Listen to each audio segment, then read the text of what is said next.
My grandfather taught himself to read and write. He wasn't able to get a formal college education like me and my father, but he did survive through a war, something more traumatic than either of us have experienced. The other day, I asked my dad if it was his passions, fighting for the resistance against the communist rule, that drove him to pick up arms, fight for the Kuomintang that eventually ended up in Taiwan.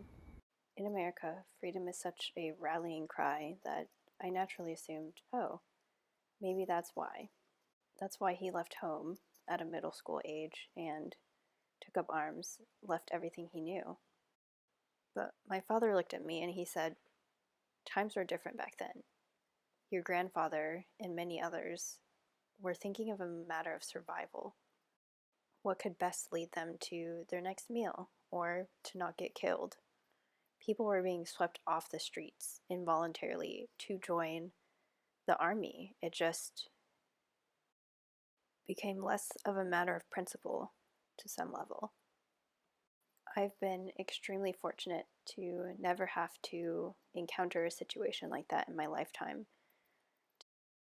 I've been provided for and able to provide for myself my entire life.